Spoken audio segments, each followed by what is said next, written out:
এই সরকারি তাবেদাররা এই স্কুলে পড়ে, এরা সব বিয়ের লোক, মুসলিম লীগের সাপোর্টার, এরা 21শে ফেব্রুয়ারিকে সমর্থন করে না, সেই জন্য তারা স্কুল থেকে বেরোচ্ছে না, মাস্টাররা তাদের ধরে রেখেছে, এইসব বাইরে থেকে সব বলা বলি হচ্ছিল।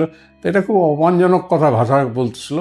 তো তখন আমি ওই 3-4টা ছেলেকে নিয়ে জোর করেই বের হয়ে পড়েছিলাম ওখান থেকে। বগুড়া শহরের প্রাণকেন্দ্র সাতমাথাটা অল্প একটু দূরে, একটা ড্রেন পার হলি, এবং যার জন্য বেতন খেয়েছিলাম তারপরে থানায় ধরে নিয়ে, ওইটাই আমার থানায় যাওয়া প্রথম, থানার মধ্যে আটক রাখা প্রথম। খুব জেদি ছিল ছোটবেলায়, ভীষণ জেদি। এক সরেও বলাতে আমার ওকে যে কত কষ্ট করতে হয়েছে। তারপরে তো পড়াশোনা তো ভালো ছিল, খুবই ভালো ছিল।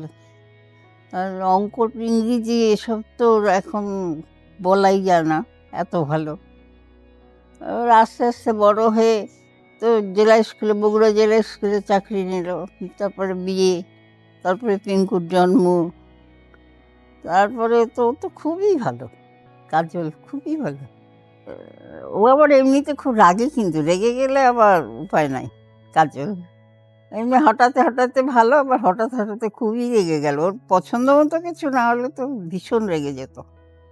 সে রাগ থামাতে করে বাবা মা পর্যন্ত যেতে হতো। দুজনে কি করেছি, বাসার পেছনে একটা লিচু গাছ আছে, নেগি বাড়ির লিচু গাছ ছিল। তা হঠাৎ দাদাকে বলেছি, দাদা দেখ কিরকম পেকে আছে লিচুগুলি। দাদা বলে দাঁড়া পেরে নিয়ে আসি। পরে দাদা পাড়তে গেছে, আর ওই গলি দিয়েই বাবা আসছে কোর্ট থেকে। দাদা একটা লাফ দিয়েছে, আর একটা কাঁচ গিয়ে হাতের মধ্যে ফুটে গেছে। দাদা বাবাকে দেখে হাতটা এরকম করে চেপে ধরেই দৌড়, আর আমি তো লিচুগুলি গোছের মধ্যে নিয়ে দাঁড়িয়ে আছি। বাবা তো কান ধরে আমাদের বাসায় নিয়ে আসলো, আর দাদাকে তো খুঁজে পাই না। অনেক রাত্রে দাদা আসলো। তখন কি করেছে বাবা, আমাদের সব ছেঁড়া জামা কাপড় পরিয়ে, আমি দাদা দুজনকে ছেঁড়া জামা কাপড় পরিয়ে বাসা থেকে বের করে দিচ্ছে। এখন কোথায় যাবো, দাদা বলছে চল আমার সাথে। তো আমরা হাঁটতে হাঁটতে, আমাদের আর এক অনেক দূরে, কিন্তু মাইল 1.5 হবে, হাঁটতে হাঁটতে আমার মাসির বাসা ছিল, মাসির শ্বশুর বাড়ি আর কি। সেখানে গেছি, রাত 1:30টার সময় গিয়ে দরজা ধাক্কাচ্ছি। মাসি খুলে দিয়ে বলছি তোরা। তা আমরা বলছি যে এই ব্যাপার। তারপরে তো আমাদের হাত পা ধুয়ে বা ঘরে নিয়ে গেল, খাওয়া টাওয়া দিল। তারপরে ভোরবেলা বাবা গিয়ে উপস্থিত। তখন মাসি বলেছে যে দিব না, তুমি কেন এত রাত্রে বের করে দিচ্ছ, আমি আর দেবো না, যাও তুমি চলে যাও। তো বাবা তো চলে এসছে। তারপরে আবার বিকেলবেলা গেছে। বাবা কিন্তু আমাদের ছাড়া থাকতে পারতো না, সেরকম কোথাও যেতে দিত না। 1949-এ 3 বছর বয়স এ পর্যন্ত, আমার বয়স 3 বছর, তখন এ পর্যন্ত আমাদের কোনো বোন না থাকায়, যখন আমাদের একটা খুব ফুটফুটে সুন্দর একটা বোন হলো, তখন আমাদের সম্পূর্ণ স্নেহ আদর ওই বোনকে ঘিরে আবর্তিত হতো, এবং এখনও তাই। এখন আমরা দুজন পিঠাপিঠি, আমি এবং আমার বোন, এক ফার্লঙ্গ হবে না দূরে বাড়ি ছিল হচ্ছে শ্যামল ভট্টাচার্যের ঠাকুরদাদা, অর্থাৎ পিতামহ রমেশচন্দ্র ভট্টাচার্য। এই রমেশচন্দ্র ভট্টাচার্যের পুত্র হৃষিকেশ ভট্টাচার্য, উনি 1932-35, অবশ্য এগুলো আমার শোনা আমার বাবার কাছ থেকে, ওকালতি পাশ করার পরে বগুড়াতে গিয়ে ওকালতি শুরু করেন। তখন উকিল বলা হতো, এখন অ্যাডভোকেট বলা হয়, তখন উকিল বলা হতো। এই হৃষিকেশ ভট্টাচার্যের সঙ্গে আমার বাবার বেশ বন্ধুত্ব ছিল, যদিও উনি আমার বাবার চাইতে সামান্য কিছু বড় ছিলেন। মা ওনাকে দাদা বলতেন জন্যে আমরা তাকে হৃষিকেশ মামা বলতাম। পরবর্তী সময় এই বন্ধুত্বের সূত্রেই 1966 সালের এপ্রিল মাসে আমার বোন তৃপ্তি ভট্টাচার্যের সঙ্গে শ্যামল ভট্টাচার্যের বিয়ে হয়। যুদ্ধ লাগার সময় তখন তো খুবই দুর্দিন, আমরা এক কাপড়ে চলে যাই শিলিগুড়িতে, যে ওখানে থাকি, এবং খুবই কষ্ট, মানে অত কষ্ট বোধহয়। আর আমার যে বড় ছেলেটার খুব জেদ ছিল, খুব জেদ, অসম্ভব জেদ। এবং ওই আদরের থেকে যে ওই মানে অবহেলায় যে পড়ে ওর খুব কষ্ট হতো, এবং খেয়ে না খেয়ে আর কি থাকা তখন আমাদের। তারপরে সেখানে 1 বছর আমরা থাকলাম। থাকার পরে যুদ্ধ শেষ হলো, ডিসেম্বর মাসে ওর বাবা চলে আসলো, আমাদেরকে রেখে আসলো। সবাই বলে যে আমরা ওখানেই থাকি, ওখানে ছেলে মেয়ে নিয়ে থাকি, কিন্তু আমি বললাম যে না, আমি দেশেই যাব, আমি দেশে যেমন অবস্থায় থাকি সেরকম অবস্থায় থাকবো। বাড়িঘর কিচ্ছু নাই, মানে পুড়ে টুড়ে শেষ সব কিছু। ওর মধ্যেই একটা কম্বল পেতে শুই, একটা কম্বল গায়ে দিয়ে এরকম করে ছেলে মেয়েদিক নিয়ে থাকি আমি। খুব কষ্ট। 74, 75, 76, 77 সালে আমার ছোট ছেলেটা হয়, তখন আমি পড়াশোনা করি। আমার ম্যাট্রিক পাস করেই বিয়ে হয়েছে। আমার যখন ইন্টারমিডিয়েট পরীক্ষা, তার 2 মাস আগে আমার পিঙ্কু হয়েছে জন্ম। ওকে নিয়ে আমি পরীক্ষা দিই। তারপরে এই মেয়েটা হলো, তখন আর ভর্তি হতে পারলাম না পাস করে। যুদ্ধের পর এসে আমি ভর্তি হই, অনার্সে ভর্তি হই। এই মেয়েটাকে, ছোট্ট মেয়ে, তাকে নিয়ে নিয়ে কলেজ যেতাম। খুব কষ্ট, মানে অবর্ণনীয় কষ্ট আর কি।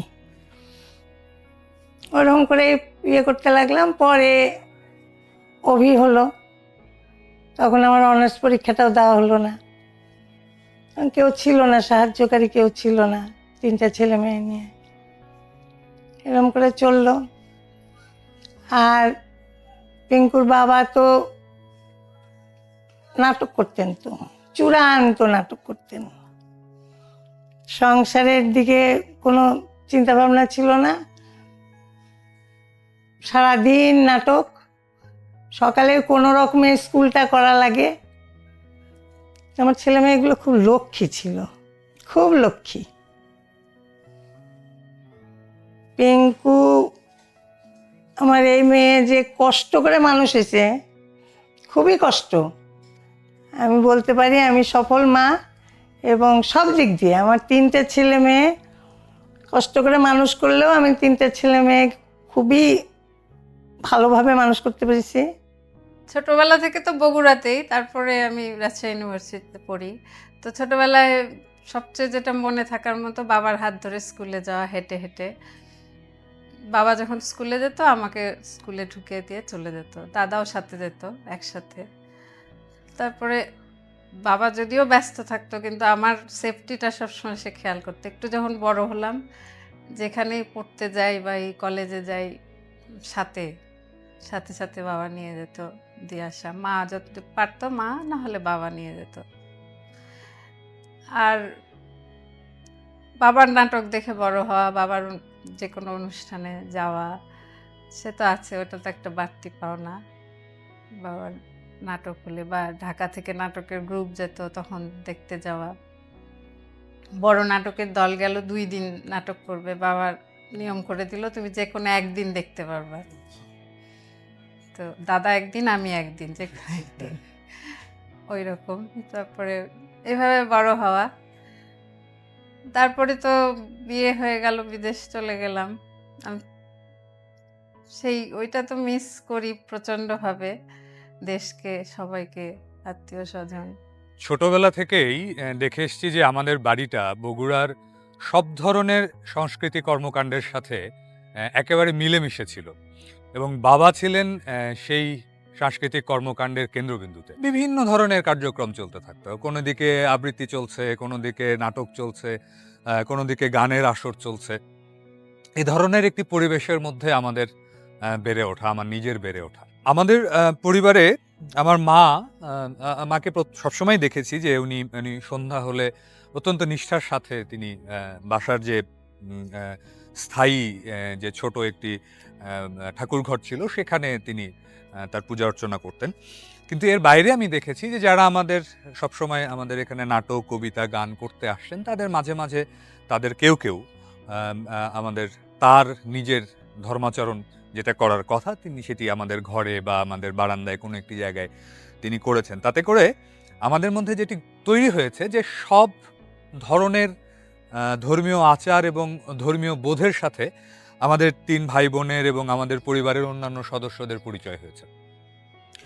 এবং আরেকটি মজার বিষয় হলো যে লাইব্রেরিটি আমাদের ছিল, সেই লাইব্রেরিতে যেরকমভাবে শ্রীমদ্ ভাগবত ছিল, একইভাবে পবিত্র কোরআন ছিল, একইভাবে বাইবেল ছিল, ত্রিপিটক ছিল, সব ধরনের বইগুলো একসাথে রাখা থাকতো। আমাদের যখন যেটা প্রয়োজন হতো বা যখন যেটা মনে হতো আমরা সেটা সেখান থেকে বের করে আমরা পড়তাম। আমাদের কেউ কখনো বলে দেয়নি যে এটি এই ধর্মের বই, এটি ওই ধর্মের বই, বা বাবাও আমাদেরকে শেখানোর চেষ্টা করেননি যে তোমাকে অসাম্প্রদায়িক মানসিকতার মানুষ হতে হবে, এটি বাবা কখনো শিখিয়ে দেয়নি। সেটি আমাদের পরিবারের আবহ, আমাদের আচরণ, আমাদের আশেপাশের মানুষ, আমার আমার আমার পড়াশোনা, বাবার পড়াশোনার চেহারা, সব কিছু মিলিয়ে পরিবারের ভেতর থেকে এই অসাম্প্রদায়িক চরিত্রটি আমাদের মধ্যে তৈরি হয়েছে। এবং সেটি তৈরি হয়েছে আমাদের ৩ ভাই বোনের মধ্যে, আমার অন্যান্য যারা পরিচিত জন রয়েছে তাদের মধ্যে, বাবার যারা ভাবশিষ্য ছিলেন তাদের মধ্যে, বাবার ছাত্রদের মধ্যে। এই রকম একটি অসাম্প্রদায়িক চেতনার মানুষ এখন বাংলাদেশে অত্যন্ত বিরল। আমাদের ফ্যামিলিটা মানে আমার ভাই বোনদের ফ্যামিলিটা খুব বড় ছিল, বললামই তো 11 জন। আর আমার ফ্যামিলি ছিল 2 ছেলে 1 মেয়ে। বড়টা পিনাকি, ও ডাক্তার হয়েছিল পরবর্তীকালে। ওই একমাত্র খুব কষ্ট করেছে জীবনে। পারতপক্ষে, আমি তো মাস্টার, খুব অ্যাফ্লুয়েন্ট কিছু ছিল না, তো পারতপক্ষে খরচ করাতো না, নিজেই সে অনেক সব কিছু করতো। সেই তুলনায় ওর ছোটোটাকে মাঝে মাঝে হোস্টেলের টাকা দিতে হতো, কিন্তু ও কোনো দিন টাকা নিত না, চাইতেও না, বরং আরও এটা ওটা সে করে ওই প্রাইজ টাইজ পেয়ে ওর মাকে সব দিয়ে যেত। আর খুব সহানুভূতিশীল। আমার মনে আছে খুব ছোটোবেলায় আচমকা একটা পাখি মেরে ফেলেছিল ও, আর আকাশে একটা ঢিল ছুঁড়েছে, একটা পাখি উড়ে এসে ওর ঢিলে বেঁধে লেগে মারা গেছে, ছোট্ট পাখি। ও যা কান্না সেই সময়, আমি ওকে থামাতে পারি না, এত সহানুভূতিশীল। আর সবার প্রতি তার খুব দরদ, আর মেধাও তার যথেষ্ট ভালো।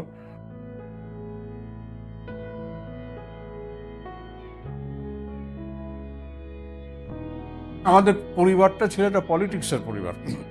আমার ভাইয়েরা সবাই জেল কাটা, একজন 15-20 বছর করে জেল কাটেছে। তারপরে জেল থেকে বেরিয়েছে, জেলের মধ্যে গুলি খেয়েছে। খাপড়া ওয়ার্ডে, তোমরা নাম শুনে থাকতে পারো, রাজশাহী জেলায়।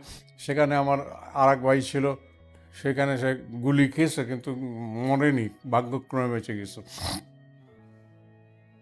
তার একটা বই বেরিয়েছে তার উপরে, খাপড়া ওয়ার্ডের শেষ জীবিত সে ছিল, কিছুদিন আগে মারা গেছে। তো পলিটিক্স করতো, সব বেশিরভাগ সময় আন্ডারগ্রাউন্ডে থাকতো, ওই রাত করে আসতো আবার চলে যেত, আমরা দেখতাম ছোটোবেলায়।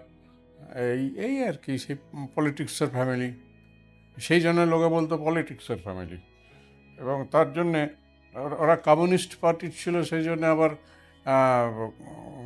কমিউনিস্ট বিরোধীরা যারা ছিল তারা বাড়িতে অত্যাচার করতো, ঢিল মারতো রাত্রের করে, আমাদের গরু ছিল গরু মেরে ফেলতো, এইসব অনেক অত্যাচার হয়েছে একসময়।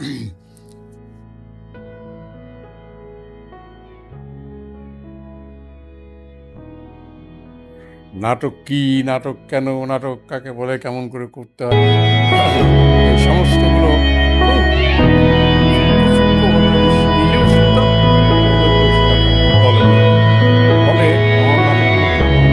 সত্যিকার অর্থে তখন সবার প্রিয় নাট্য শিক্ষক এবং স্কুলের শিক্ষক হিসেবে সবাই তাকে খুব শ্রদ্ধা করত।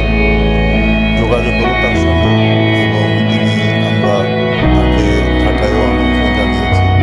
বিভিন্ন নাট্য উৎসবে প্রবন্ধ পাঠ করেছেন, আলোচনা করেছেন, এবং তাদের আমন্ত্রণে আমরা প্রথম ঢাকার বাইরে থিয়েটার দল বগুড়ায় যাই। বগুড়া নাট্যগোষ্ঠীর সঙ্গে তিনি তখন যুক্ত ছিলেন। কোনো নাটক আমি তো না, শুধু আমি পাড়া প্রতিবেশী সবাইকে নিয়ে আমি নিজে টিকিট কেটে, সেই নাটকে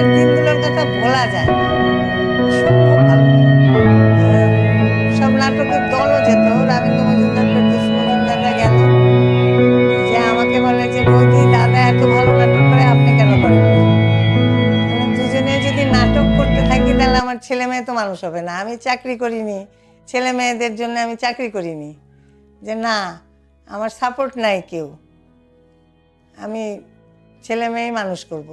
আমি ওই দিক দিয়ে সাকসেসফুল। বাবাকে আমি কখনো দেখিনি যে তিনি সংসারের কোনো কাজ করতেন। একবার একটি মজার ঘটনা, যে বাবার হঠাৎ করে মনে হলো যে উনি আমাকে একটা জুতো কিনে দেবেন। তো বাবার কোনো ধারণা নেই যে একটি জুতোর দাম কি হতে পারে, এবং বাবার পকেটে সাধারণত আমি দেখিনি যে খুব বেশি হলে 10 টাকা 20 টাকার মধ্যেই বাবার পকেটের টাকার পরিমাণ থাকতো, কারণ ছোটবেলায় বাবার পকেটে আমরা হাতটা দিতাম আর কি, আমি নিজে দিতাম। তো বাবার পকেটে 10 বা 20 টাকার বেশি খুব বেশি আমি কখনোই দেখিনি। তো বাবা আমাকে নিয়ে মার্কেটে গেলেন। আমি যেহেতু অনেক ছোট মানুষ, আমার খুবই চমৎকার একটি সাদা রঙের জুতোর প্রতি আমার দৃষ্টি গেল। বাবা বললেন ঠিক আছে নাও, জুতোটি নাও। তো আমি নিলাম। তারপরে বাবা দাম জিজ্ঞেস করলেন। তো যিনি দোকানদার ছিলেন তিনিও হয়তো বাবার ছাত্র বা কোনো একভাবে তার বাবার পরিচিত, বললো যে স্যার দিয়েন স্যার, আপনি কিছু একটা দিয়েন। বললো না না দামটা বলো। তো সম্ভবত সেই সময় আমি বলছি সেটা সম্ভবত 92 বা 91-92 সালের দিককার কথা বলছি। 300 টাকা সেই জুতোটির দাম ছিল, 300 টাকা আমার মনে আছে সেটি। এবং বাবা তার পাঞ্জাবির পকেটের বিভিন্ন পকেট, পাঞ্জাবির 2টো পকেট থাকে, উনি পকেট টকেট দেখলেন এবং ওখানে তার খুব বেশি হলে সম্ভবত 150 টাকার মতো ছিল। তো বাবা আমাকে দেখে বললেন যে অভি তুমি কাজ করো, আমার পকেটে তো টাকা নাই, তুমি একটু তোমার মার কাছে গিয়ে দেখো যে টাকা আছে কিনা। তো আমি ওখান থেকে বাড়ি গেলাম, বাড়ি গিয়ে মাকে বললাম যে মা কয় টাকা দাও। মা আমাকে অত্যন্ত বকাঝকা করলেন যে তুমি কেন এই টাকা এই এত টাকার দামি জুতোটা তুমি কিনলে। তো যাই হোক আমি টাকা নিয়ে গেলাম, গিয়ে আবার তারপরে টাকাটা দিয়ে আমি সেই জুতোটি কিনলাম। এবং পরে বাসায় ফিরে আমার সত্যি সত্যি খুবই মনে হলো যে এই জুতোটি কেনা আমার ঠিক হয়নি, কারণ আমাদের জুতোর দাম খুব বেশি হলে সেই সময় 50 বা 100 টাকার মধ্যে আমরা জুতো পরতাম স্কুলে যাওয়ার জন্য। বাবাকে সবসময় যেভাবে দেখেছি সেটি হচ্ছে সামনে একটি বই নিয়ে বাবা হয়তো শুয়ে অথবা কোনো একটি চেয়ারে বসে বইটি পড়ছেন, এবং সেই পড়ার মধ্যেই উনি ডুবে আছেন। কিন্তু আশ্চর্যের ব্যাপার হলো যে বাবাকে আমি খুব কম সময়েই দেখেছি যে উনি কিছু লিখছেন। বাবা যত পড়েছেন তার থেকে অনেক কম তিনি লিখেছেন। তাকে আমি বারবার বলতাম যে বাবা তুমি লেখার চেষ্টা করো, তুমি লেখো। কিন্তু সবসময় উনি যেটি বলেছেন যে এখনও তার সব কিছু ভেতরে নেওয়া হয়নি, সব কিছু তার ভেতরে আসেনি যে তিনি সেটিকে লেখায় রূপান্তরিত করতে পারতেন। কিন্তু অথচ বাবা খুব চমৎকার, যতটুকুই লিখেছেন অত্যন্ত চমৎকারভাবে তিনি লিখেছেন। এটি একরাম হলক স্বপন নির্দেশনা ছিল। সে নাটকে শ্যামল ভট্টাচার্য অভিনয় করছিলেন বড় ছেলের ভূমিকায়। ওই যে আমি বলেছিলাম না আগে যে ভালো ভালো চরিত্র অভিনয় করতেন, তার মধ্যে কোনো কূটনীতি নেই, খারাপ কোনো কিছু নেই, এই সমস্ত নাটক অভিনয় করতেন। তো শেষ দৃষ্টিতে বাবা তাকে দেখতে পারতো না, সেই বড় ছেলেটাকে, সেই চরিত্র অভিনয় করতেন শ্যামল ভট্টাচার্য। অন্ধকারের নিচে সূর্য শেষ দৃশ্যে যখন বাড়ি থেকে চলে গেছেন, তারপর ছোট ছেলে বলছে মা দেখছো জানলা দিয়ে মা দেখছে, কত লোক, বলে মা ওই ছেলেটি ওই মানুষটি আমাদের বড়দা হতে পারে না। মা বলছে কি বলিস তুই? হ্যাঁ হ্যাঁ মা, ওই ছেলেটি ওই মানুষটি আমাদের দাদা, কাল রাত্রে অনেকগুলো ঘুমের ওষুধ খেয়ে আত্মহত্যা করেছেন এবং পুরস্কার পেয়েছেন, জাতীয় পুরস্কার। সে পুরস্কারের মূল্য 1 লক্ষ টাকা। এবং সে সময় যে কান্নাটা আমাদের অভিনেত্রী কান্নাটা কেঁদেছিল, সে বোধহয় দর্শকরা যারা ছিল মিলনায়তন তারা কেউ চোখে জল ধরে রাখতে পারেনি।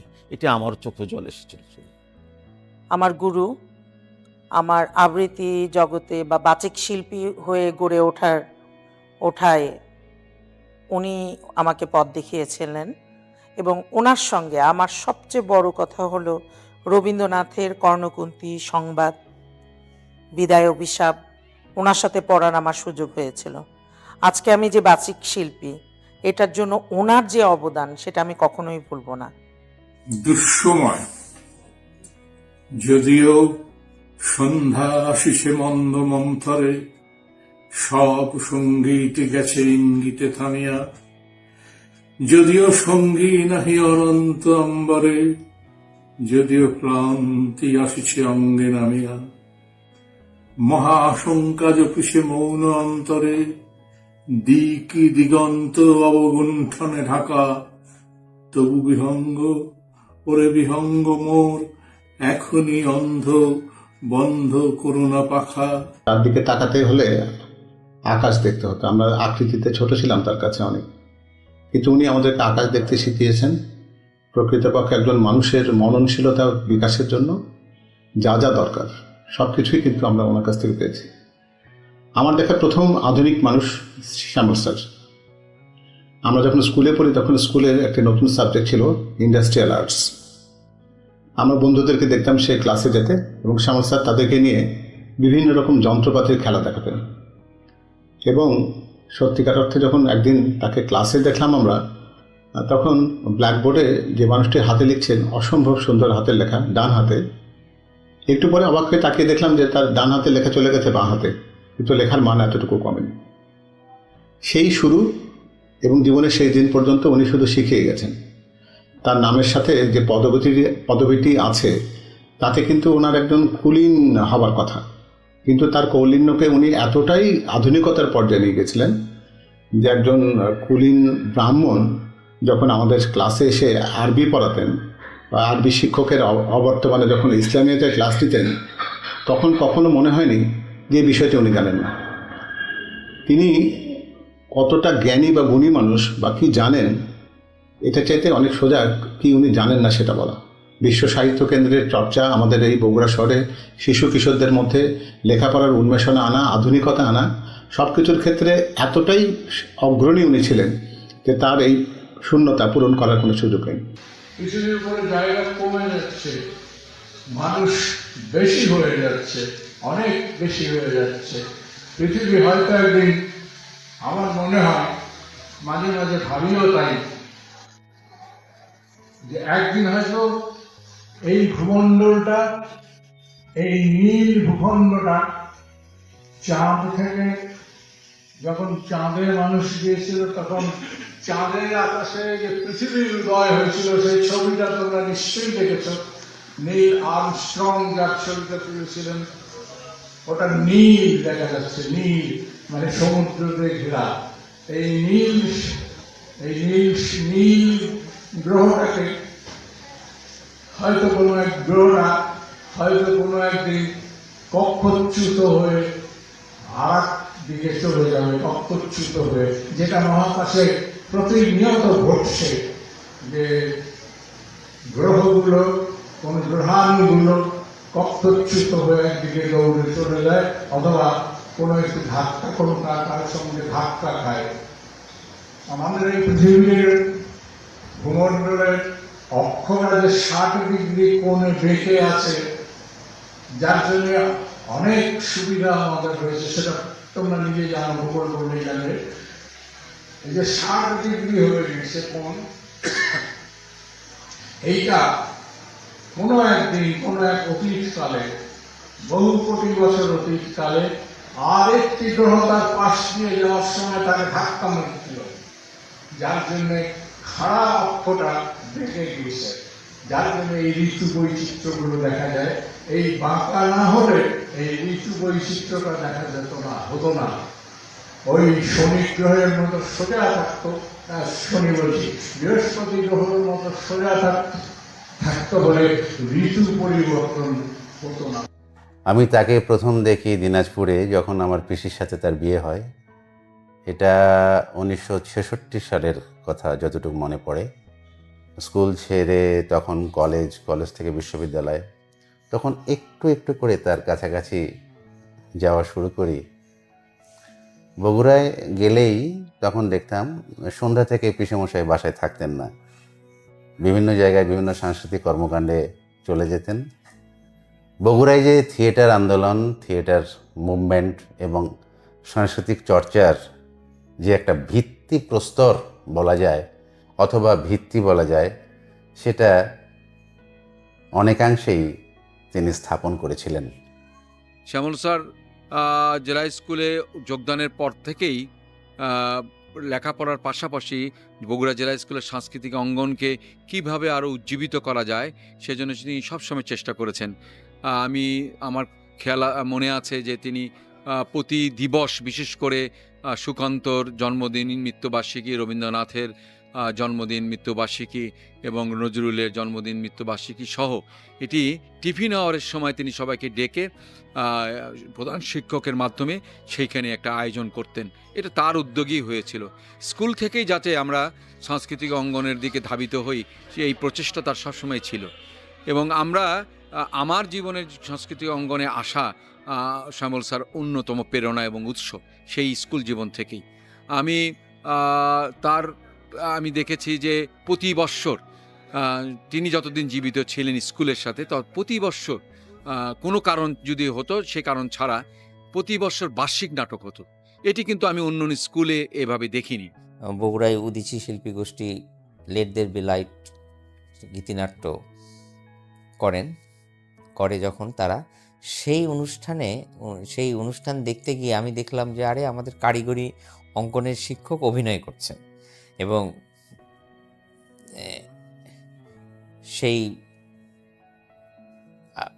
এখানে একটু বলে নেওয়া দরকার, শ্যামল ভট্টাচার্য ছিলেন অত্যন্ত সুপুরুষ, লম্বা, রিজু এবং চেহারার ভিতরে সবসময় একটা আভিজাত্য ছিল তার। এবং অভিনয় নায়কের মতো আমার ঠিক মনে নেই তিনি কোন চরিত্র, কোন বিষয়ে সংলাপগুলো বলছিলেন, এখন আর আমার মনে নেই, কিন্তু যেন পুরো একটা নায়কোচিত ভঙ্গিমায় নায়কের মতো অভিনয় করছিলেন। আমি কারোর সঙ্গে তুলনা না করেই বলছি, কারণ আসলে তার তুলনা কারোর সঙ্গে করা যায় না। ঠিক এই মাপের মানুষ ছিলেন তিনি। আর দাদার অভিনয়ের দিক দিয়ে আমরা তার যে নানা রঙের দিন একটা নাটক, সে একক করতো আর কি। এই নাটক লাস্টেও উনি করছেন এই জেলা পরিষদে।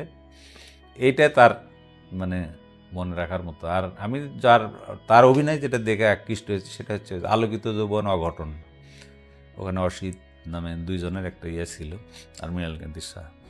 তার অসাধারণ যে অভিনয়, আমার তো মনে হয় তার জীবনে আমার দেখাতে তার শ্রেষ্ঠ অভিনয় আমার ওই আলোকিত যৌবন অঘটনের যে অসিতের চরিত্রে, ওটা আমার চোখে এখনও লেগে আছে। তার হাতে বহু নাট্যকর্মী, তার হাতে বহু আবৃত্তিকার, তার হাতে বহু সাংস্কৃতিক কর্মী গড়ে উঠেছে। এবং বগুড়াতে বলতে গেলে যে নাটকের যে পুরোধা, নাট্য আন্দোলনে গ্রুপ থিয়েটার ফেডারেশনে, এখানে শ্যামল ভট্টাচার্যের বলিষ্ঠ ভূমিকা আছে। ভালো ছিল মেয়েটা, কি আর করবি, সবই ভগবানের ইচ্ছে, কখন কারে তুলে নেয়।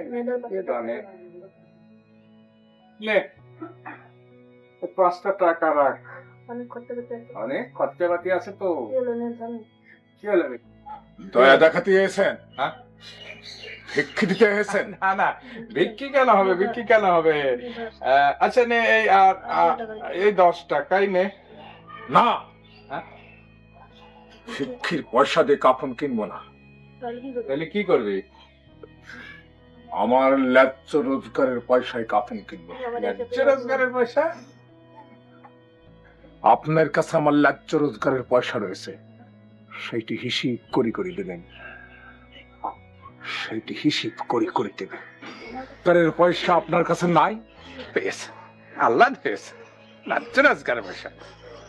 আমার চরিত্রের দুর্নাম।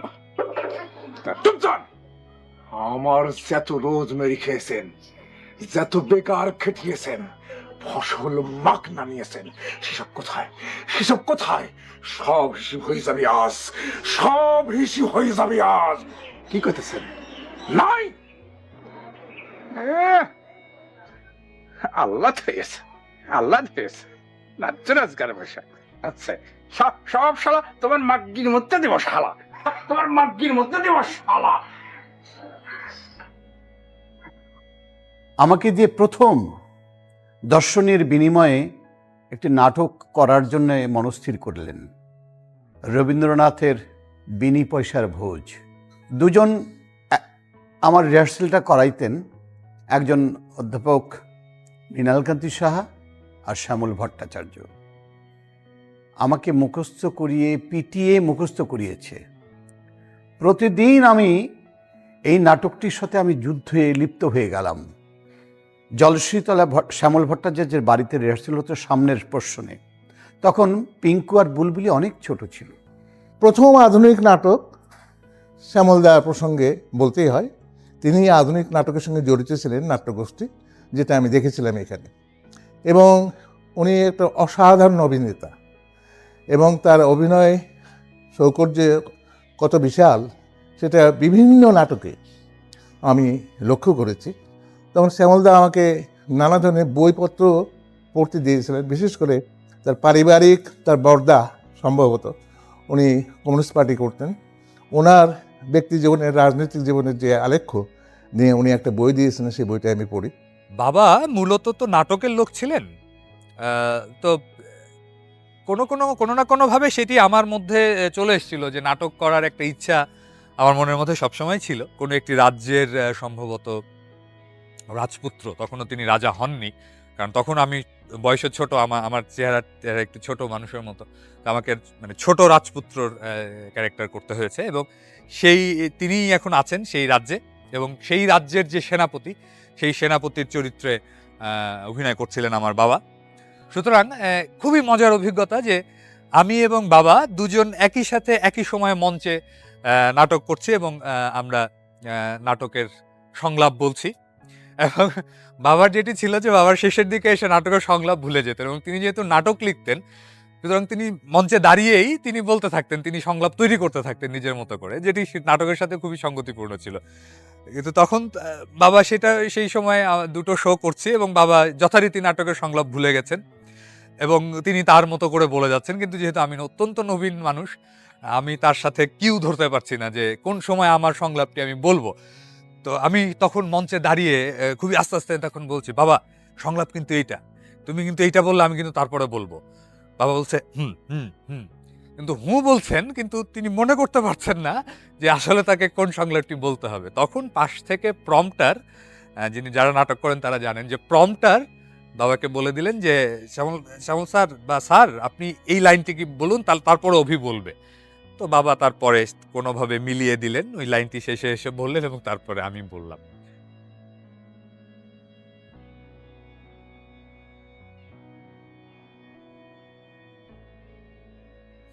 আমার এই বই সংগ্রহ নিয়ে অনেকেই জিজ্ঞাসাবাদ করেছেন, কিন্তু আমি খুব আশ্চর্য হই যে এই সংখ্যক বই তো অনেকের বাড়িতে, অনেক পণ্ডিত গবেষকের বাড়িতেই আছে, আরও বেশি সংখ্যায় আছে। তো আমি তো একটা ছোট চাকরি করতাম, এতে খুব বেশি বই কেনা যায় না। তবে এটা ঠিক যে আমি যে দুই একটা করে বই কিনতাম, সেটা হারাতে দিতাম না বা কাউকে দিতাম না, দিলেও সেটা ফেরত নেওয়ার ব্যবস্থা করতাম।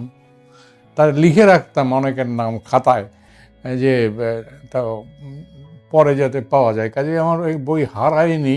আমার প্রথম জীবন থেকে এই বইগুলো থেকে গেছে। তবে রাখার জায়গাটা এরকম সুন্দর ছিল না, কারণ আমার বাড়িঘরই তো ছিল না বলতে গেলে, মাটির বাড়ি ছিল একটা, সেখানে এত বই রাখা যায় না। সেই জন্যে এই বাড়িটা যখন ভেঙে নতুন করে করা হলো, আমার ছেলেরা সাহায্য করলো, তখন সেই সুযোগে এটা বানিয়ে নিয়েছি। শুধু এখানেই না, অন্য ঘরেও আরও বই আছে, এখানে ওখানে অনেক বই আছে, এত সব সাজানো যায়নি, আটানো যায়নি।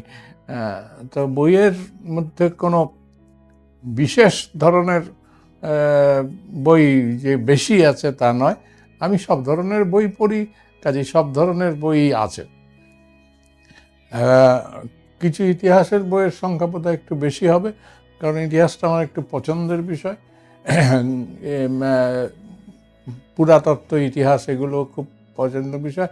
আর ভাষার ব্যাপারটা তো আমি পড়াতামই, ব্যাকরণ পড়াতাম, বাংলা ব্যাকরণ পড়াতাম, সেই জন্যে এই ধরনের বই কিছু আছে। একটা কথা আমার মনে আছে, স্যার ঢাকায় এসে আমার সঙ্গে বই কিনতে গেলেন ইসলামিক ফাউন্ডেশনে, এবং স্যার বললেন যে সব কিছুই তো আমার মোটামুটি সব জিনিসই আছে, ইসলামিক বিশ্বকোষটা আমার নাই। আমি বললাম স্যার এটা কি করবেন?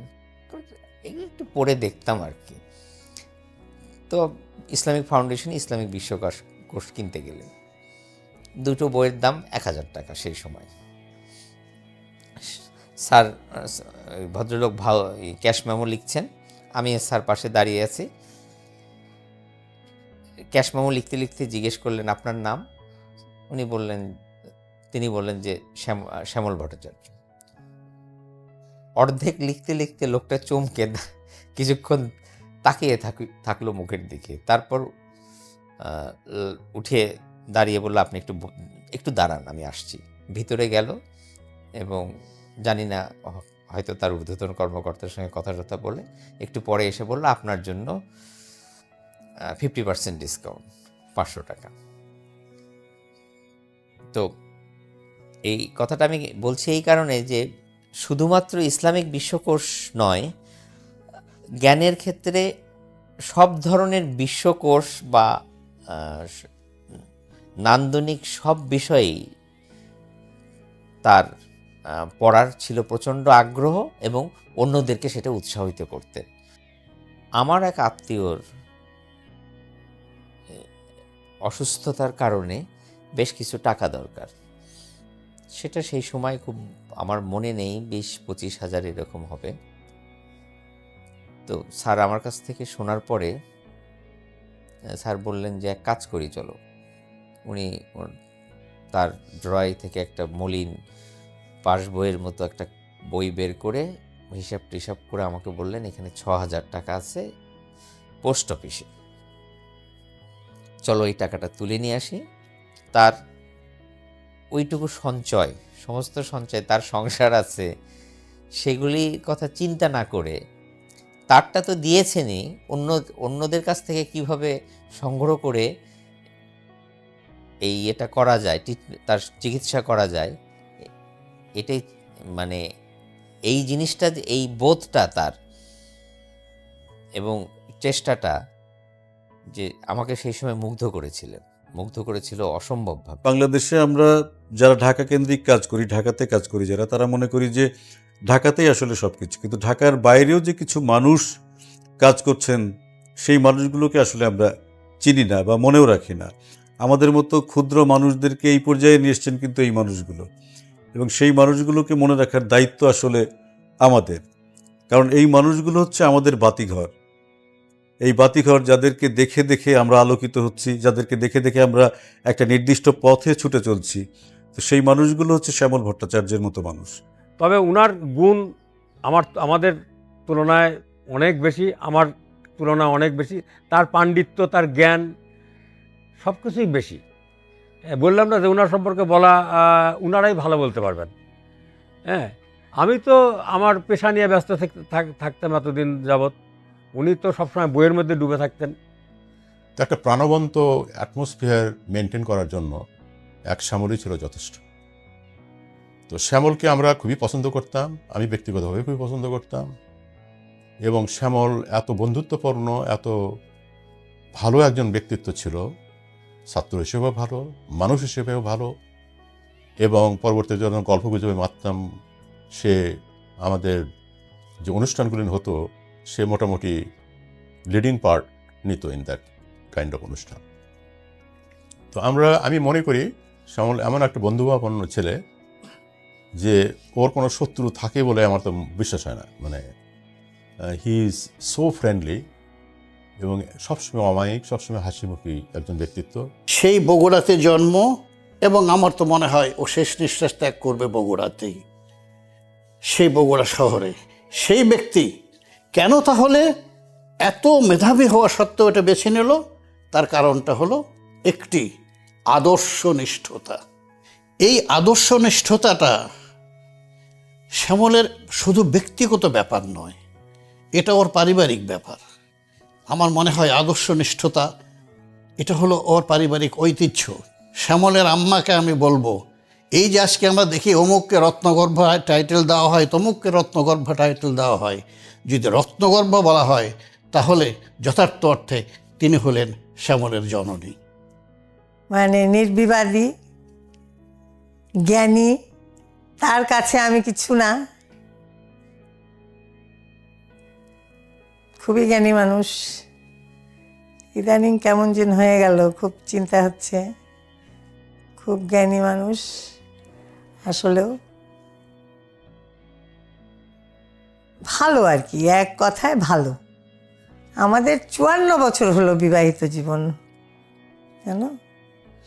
আমার ছেলের বয়স 53 বছর আর আমার বিবাহিত জীবন 54 বছর। বাবার যতই আর্থিক অসঙ্গতি থাক না কেন, তিনি বিভিন্ন সময়ে বিভিন্ন মানুষকে সাহায্য করার চেষ্টা করেছেন। শেষের দিকে এসে তিনি একটি অসচ্ছল, আমার দেখা একটি অসচ্ছল পরিবারকে তিনি রিক্সা কিনে দিয়েছেন। বিভিন্ন সময় দেখা যেত যারা বিভিন্ন ছাত্র যাদের আর্থিক সঙ্গতি ছিল না, তারা বাবার কাছে বিনা পয়সায় শিখেছে এবং সব ধরনের মানুষের প্রতি তার মানবিকতা প্রবল। তিনি মাঝে মাঝেই বলতেন যে তিনি যদি মারা যান, তার দেহটি তিনি দান করে দিয়ে যেতে চান। তিনি তার চোখ দান করে দিয়ে গিয়েছিলেন, যেটি করা হয় চোখ দান করা, সেটি করে গিয়েছিলেন। সে কারণে বাবা যেদিন মারা যান, নভেম্বরের 4 তারিখ 2020 সাল, সেদিন আমি যেহেতু ছিলাম, আমি ঠিক ওই সময় আমার মাথায় এই বিষয়টি ছিল না। আমার বড় ভাই পিনাকি উনি আমাকে মনে করিয়ে দিলেন যে বাবার এ ধরনের একটি ইচ্ছে ছিল যে তার দেহটি চিকিৎসা বিজ্ঞানের জন্য দান করে যাওয়ার। সাথে সাথেই আমার সেটি মনে পড়েছে। সেই মুহূর্তে বাবার মরদেহটি যখন আমাদের বাড়িতে, সেই সময় সেই কঠিন প্রশ্নটি আমার মাকে করতে হয়েছে যে বাবার দেহটি আমরা এখন দান করে দিতে চাচ্ছি চিকিৎসা বিজ্ঞানে, তোমার কি সিদ্ধান্ত? মাকে দেখলাম উনি কিছুক্ষণ চুপ করে থাকলেন, তারপরে তিনি মাথা নাড়িয়ে সম্মতি দিলেন। আমরা 3 ভাই বোন অত্যন্ত গর্বের সাথে সেই কাজটি করতে পেরেছি। বগুড়ার শহীদ জিয়াউর রহমান মেডিকেল কলেজের অ্যানাটমি বিভাগে আমরা বাবার দেহটি 4 তারিখেই আমরা রেখে এসেছিলাম এবং 5 তারিখে আমি গিয়ে কলেজের যিনি প্রিন্সিপাল, ওনার হাতে আমি সেই দানপত্রটি তুলে দিয়ে এসেছি আমার পরিবারের পক্ষ থেকে, আমার ভাই বোনের পক্ষ থেকে, আমার মায়ের পক্ষ থেকে। এই শিক্ষাটি তিনি দিয়ে যেতে পেরেছেন যে সব কিছুর ঊর্ধ্বে উঠে নিজের বাবা অথবা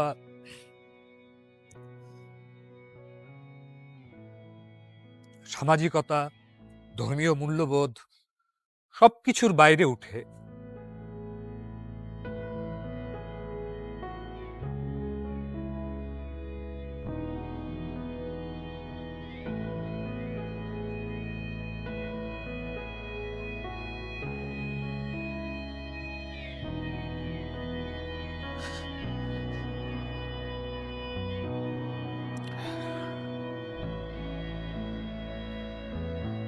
তার জীবনের শেষটুকু সবকিছু সামাজিকতার ঊর্ধ্বে উঠে, ধর্মীয় বোধের ঊর্ধ্বে উঠে, পারিবারিক বন্ধনের ঊর্ধ্বে উঠে এই যে মানবিকতা, এই শিক্ষাটি বাবা দিয়ে গেছেন এবং এই শিক্ষাটি নিয়েই আমরা সামনের দিকে এগিয়ে যেতে চাই এবং তার যে গুণগ্রাহী রয়েছেন, তার যে ছাত্ররা রয়েছেন, তাদেরকে আমরা এই মেসেজটি পৌঁছে দিতে চাই, এই ধারণাটি পৌঁছে দিতে চাই যে একজন মানুষ পূর্ণাঙ্গ মানুষ হওয়ার জন্য তার কি কি প্রয়োজন রয়েছে, সেটি শ্যামল ভট্টাচার্যের পুরো জীবন যদি কেউ দেখে, তার পুরো জীবনটাকে যদি কেউ চিন্তা করে, তাহলে সেটি হয়তো আমরা দিয়ে যেতে পারব। যখন ওই ক্লিপটি রেকর্ড করা হচ্ছে ঠিক তার আগের দিন বাবা অনন্তলোকে যাত্রা করেছেন। ঠিক এই মুহূর্তে বাবার নশ্বর মরদেহ বগুড়া মেডিকেল কলেজের অ্যানাটমি ডিপার্টমেন্টের হিমঘরে শোয়ানো আছে। বাবা এভাবেই চেয়েছিলেন যেন ওনার মরদেহ মেডিকেল শিক্ষার কাজে লাগে। আজ সকালে বগুড়ার বাণিজ্যিক কেন্দ্র জলেশ্বরী তলা, যেখানে আমাদের বাসা, সেখানকার সব ব্যবসায়ী তাদের 4 শতাধিক দোকান বন্ধ রেখেছিল সকালবেলা বাবার স্মৃতির প্রতি শ্রদ্ধা জানাতে। গতকাল রাতে রাত 11:30টায় যখন বাবার মরদেহ শেষ শ্রদ্ধা জানানোর জন্য বগুড়া জেলা স্কুলের মাঠে নিয়ে যাওয়া হয়, তখন সারা শহরের মানুষ ভেঙে পড়েছিল। বগুড়া নাট্যগোষ্ঠীতে বাবা যখন যুবক অবস্থায় নাটক করতেন, সেই সময় একটা নাটক করেছিলেন অন্ধকারের নিচে সূর্য। একজন ত্যাগী আদর্শবাদী মানুষ নাটকের শেষ দৃশ্যে যখন মারা যান এবং তার শবযাত্রায় গোটা শহর ভেঙে সামিল হয়, ঠিক তেমনি যেন বাবার অন্তিম প্রয়াণে বগুড়া শহর, শুধু বগুড়া শহর নয়, ভার্চুয়ালি সারা দেশ, শুধু সারা দেশ নয়, দেশে বিদেশে ছড়িয়ে পড়া বাবার ছাত্রছাত্রীরা সবাই এই শোকযাত্রায়, এই সব যাত্রায় সামিল হলেন। কি এক মহাকাব্যিক জীবন! বাবা বলতেন, পৃথিবীতে একটা পরাজয় গৌরবের, তা হচ্ছে ছাত্রের কাছে পরাজয়। বাবার যারা ছাত্র আছেন, ছাত্রী আছে, তারা সবাই স্বপ্নে, কল্পনায়, কর্মে, জীবনে, আদর্শে, ত্যাগে, নিষ্ঠায়, ভালোবাসায় শ্যামল ভট্টাচার্যকে অতিক্রম করে যাওয়ার চেষ্টা করবেন। সেটাই হবে তার প্রতি জানানো যোগ্য সম্মান। শ্যামল ভট্টাচার্য ছিলেন এই অন্ধকার সময়ে এক দেদীপ্যমান সূর্য। সেই সূর্য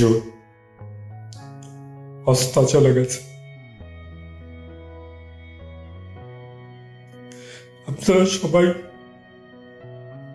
আর একটা নতুন সূর্য হয়ে তার শিক্ষাকে কাজে লাগিয়ে আগামী দিনে উদ্ভাসিত